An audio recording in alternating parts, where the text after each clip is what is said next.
Hi guys, James here from Phoenix Arts Martial Arts, and today I'm going to talk about why worst case scenario first. I get asked this about this quite a lot. We get mixed responses, shocked or eager. Shocked because when people say they want to learn how to defend themselves, they don't actually like the reality of it too much when you go to show them what that would involve. And then some people are eager because they realize what's involved in defending themselves and are eager to learn. So what I'd first share is what it's not. So when I say we train worst case scenario first, I don't mean on day one we put a sack over your head, make you kneel down and point a fake gun at your head and make you try and get out of it. You know, that's not what we mean. What we mean is we give you not only the mindset tools but the physical tools to start dealing with a situation that calls for a very extreme singular response. A response that you would have to pull a gun to save your life, that kind of extreme response. We're not talking about a barroom brawl or a squaring off or someone not liking your hair or conflict resolution because someone's saying mean things. So we do have things that we call pre-defense. And pre-defense is everything from de-escalating a situation, learning about situational awareness, learning like the difference between this is just male posturing and this is not. This is where you must pull the gun out and save your life. So that's all in our pre-defense, and we do cover it. But for most of our self-defense training, there's two reasons why we go straight into worst case scenario first. One, it's better to have it and never need it than need it and not have it. It's kind of one of those skills where, if you find yourself in the situation, you can't go, whoa, hang on a minute, can we back out here? I need to go do some training. Or, you don't want to find yourself wishing that, if only I'd taken that course or if only I'd been training or something like that. And the other thing is why we'll go for worst case scenario first is if you're still alive, you have some set of skills in handling a situation already. Like, you're not dead, which means you've interacted with other human beings and you've not yet died. So you already have some skills to navigate the social aspects of being a human being.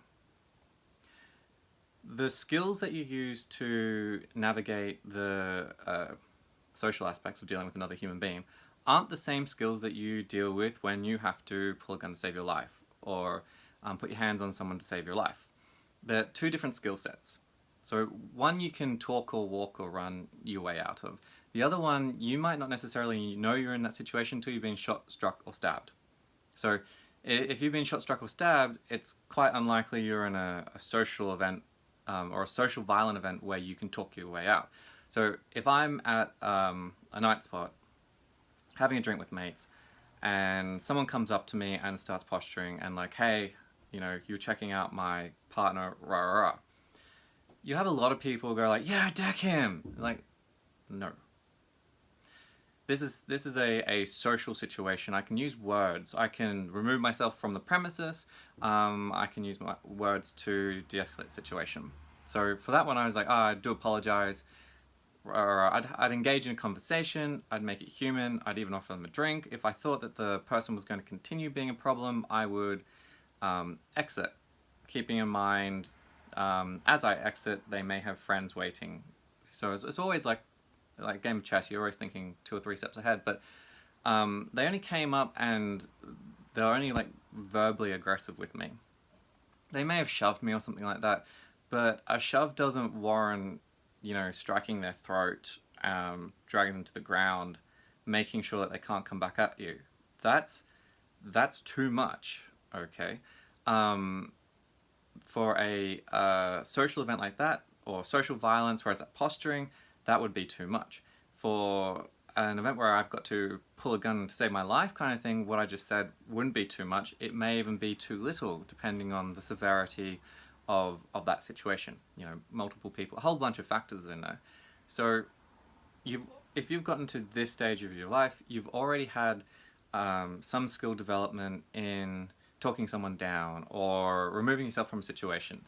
Now you might not be particularly good at it, like you might want to improve on that area, and that's something that you can definitely do. But you've already got that skill set there.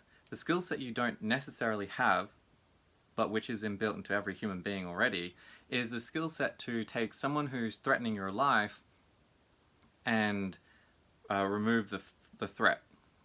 So if you put your hands on them to remove the threat, okay, that skill set you don't necessarily have. It is wired into us as human beings, but you may never have explored it, and there's a very big difference between like the animalistic response and a more structured, I'm going to switch off the human machine so it no longer tries to harm me. Okay, so that's why we start with worst case scenario first. But like I said, your first session, we don't put you through an awful stress test. It's just we start developing the physical skills that you would need to be able to defend yourself. So if you've got any questions, please feel free to comment below. Like, share, subscribe, and thank you very much for letting me share this with you today.